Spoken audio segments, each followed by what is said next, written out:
What's up, performance marketers? I want to welcome you to my podcast. My name is Eric Beer, and today we're going to talk about my 5-step framework on how to create the perfect survey so you can generate high-quality leads. And those leads are going to convert into customers. So stick around.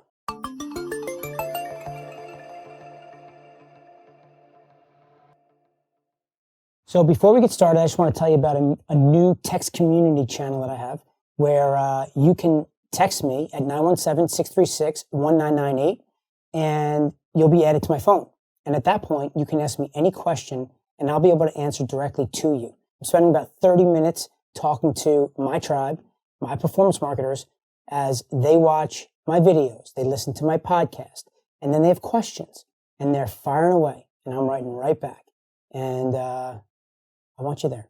So, again, text me, 917-636-1998, and I'll add you to my phone. You add me to your phone, and then we'll start talking through text. I get a lot of questions from people asking me how to generate leads, how to get good leads, and I'll just listen. And I'll say, well, are you generating leads today? No. Are you generating leads? Yes. How is it? Not great. Quality stinks. I can't convert the leads into customers. I don't know where to get leads. Or they'll say to me when I do surveys that it just doesn't work. Or it doesn't work for my market, right? I hear all kinds of excuses like that. And I will tell you that every business in the world needs leads. Leads to a business is like the gasoline to a car. Without the gasoline, it is not going anywhere. Unless you drive one of Elon's cars, right? With the electric cars. But no, for real. Leads are the most important thing. It is the top of the funnel. It is the ability for you to get attention to people that will wake up in the morning. They will have no idea about you, your product, your service. They don't even know they need you yet. And you're going to find a way to connect with them and serve them in a way where you're going to meet them with where they're at. You're not going to try to sell somebody off the bat, right? You walk into a cafeteria and I stood on a bench and I was like, who wants to use my platform to create surveys? People would look at me like, dude, stop bothering me at lunch and get out of here. Like, right? Because it's too techno-babble, right? Like it's the getting into how to do it, how to get there. Where when you're generating leads, you really want to focus on the result, the transformation when you're meeting somebody for the first time. You don't want to get into like how to do it, what to do, all those things, right? So if I jump on a table and I'm like, hey guys, who wants to make $1 million this year? I think I'll get a very different reaction from the survey question to who wants to make $1 million. Right? Because at the end of the day, most people want to. So the idea here when you're going and generating leads is that you're going to go and do it in a way where this is the top of the funnel and you're going to meet these people, your tribe, your audience, the niche that you're targeting at where they are at today. You are going to give them what they want. So for me, I've found a lot of success through using surveys. I've used surveys for many, many years to generate millions of leads for myself and for my clients. And throughout all those years, I've been able to come up with a framework on what you should be doing when you're creating this survey. Okay? And I'm going to tell you right now, there's a 5-step framework that you can follow to be able to do it the right way.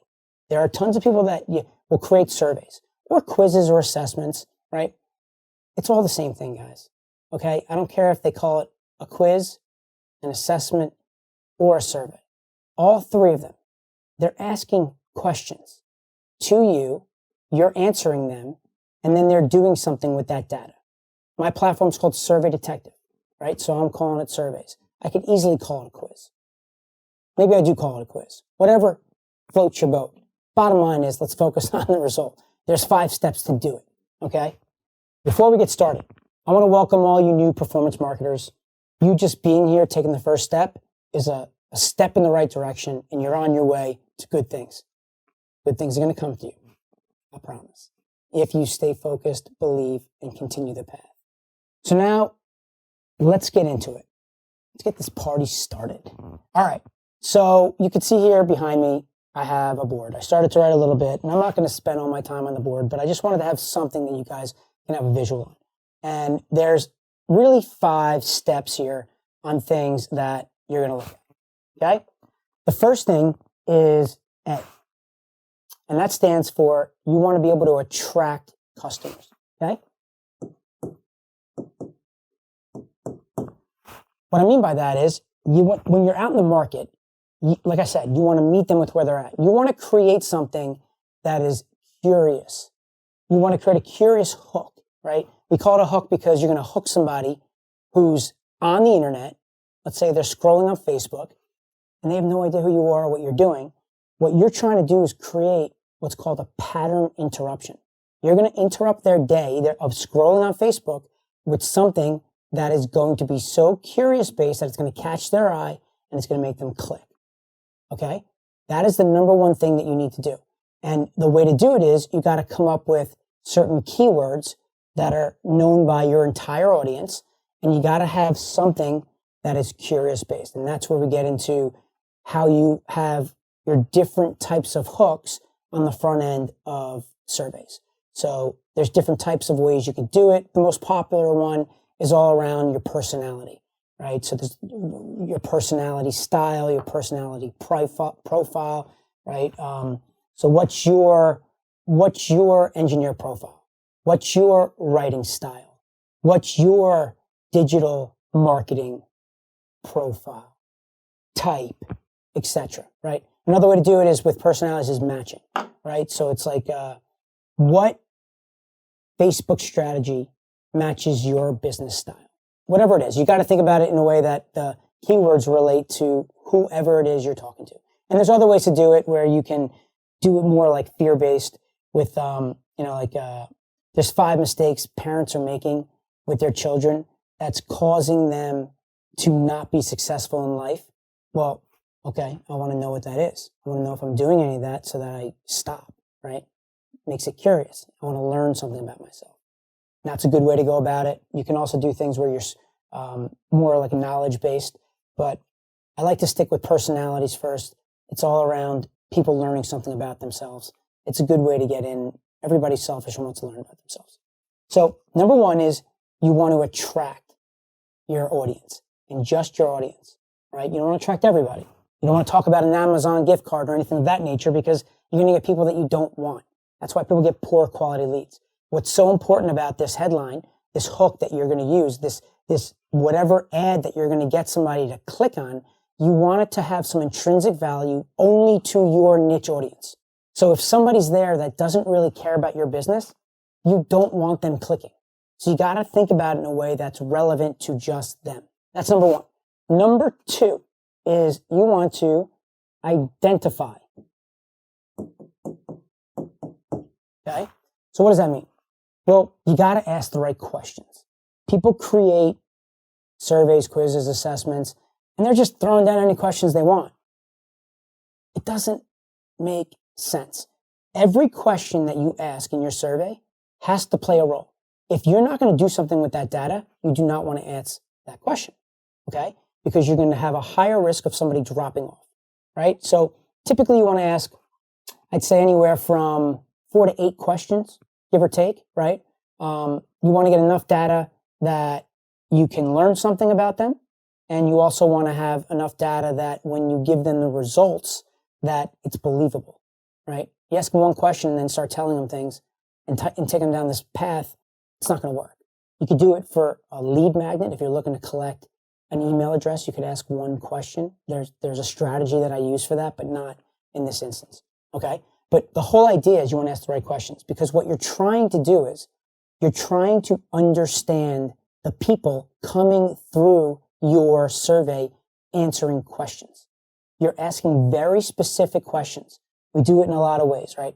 You do it with, you want to learn who they are, where they are, what they think, what are they doing, Okay. There's a lot of different ways. I have other trainings on this. It's all around demographics, geographics, psychographics, and behavioral.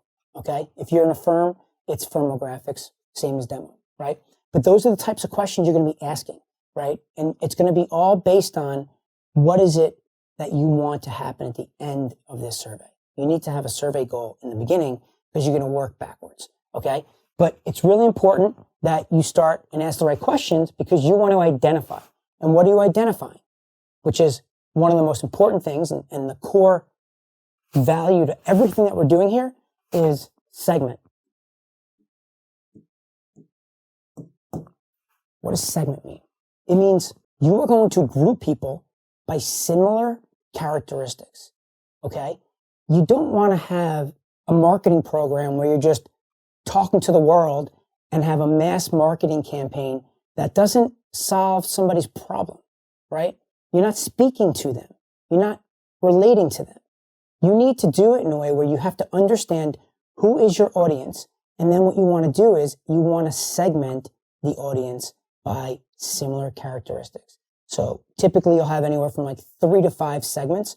People do it wrong. There are wrong ways to segment your data. I have some rules that you could follow to create the right segments, which we can get into in another video. But for now, most importantly, you want to have them be polarizing. And what that means is you just want to make sure that when you're asking questions, the person can only fit in one of the segments that you create. So if you have 4 segments, you should only be able to fit in one.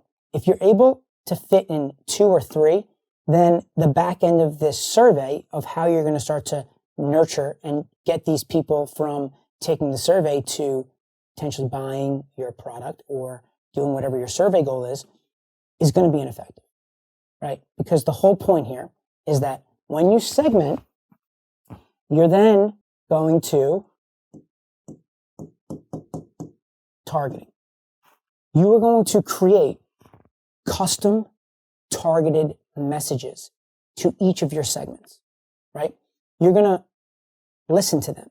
You're going to start to understand who they are. You know who your segments are. So now you're learning what their challenges are, what their objections are about your product or service. And when you do, you want to speak directly to those people. You don't want to talk to somebody who, let's say, is buying a mattress and they're struggling with sleeping because their bed is too soft. Well, you don't want to talk to them about how soft your mattresses are because this person hates that it's soft, right? You want to understand what their issue is, and then you want to try to customize the messaging to fit their needs, okay? And that means what you're going to do is you are going to position your product or service, your brand, to a place where your segments, your niche, your audience feels like you are customizing that exact product or service for their specific needs. What you're doing is you're creating perception. You're not changing what you're selling, but what you're doing is you're focusing on the problems, the challenges that each individual segment is having. And you just speak to those specific people. And what you do, by doing so, you become relatable. And the people that are there going through this survey, finishing it, and seeing the results, learning something about themselves, and then seeing that you get them to a point where you want these people to be sitting at their computer saying, man, they really get me, right? You want to describe their situation better than they can do it themselves. And you should be able to, because you know who your customers are. You know who your audience is. And if you don't, you're not even going to get close to running any segmentation survey funnel at all. You got to do more market research. You got to go figure out who it is that you want to market to, right? And there's a little bit of a different strategy on how you would do that, where you're not necessarily having multiple choice answers. You're going to have more open-ended answers where people can write in what their issues are. And then you analyze that data to create the segmentation survey. But so what you're doing here is following these 5 things. This is the 5 frameworks. This is my framework, the 5-step framework to create a perfect survey that will be able to help you go out to the market and get high quality cold leads. Somebody that is waking up and has no idea about you today. Okay? You're going to be able to attract them. You're going to be able to identify which one belongs in each segment so that you can create custom targeted messaging so that your brand, your product, your service is positioned in a way that makes the customer feel like you created a specific product or service that is designed to help that segment with their specific problem. When in fact, you're always selling the exact same thing. So you're just creating perception based on learning information about the consumer. And that's the way to do it, right? All the other ways that guys are doing this are wrong, right? Well, I don't say wrong, but if they're having issues and struggling to generate high quality leads that will convert into customers, then they're definitely not doing one of these things or all of these things.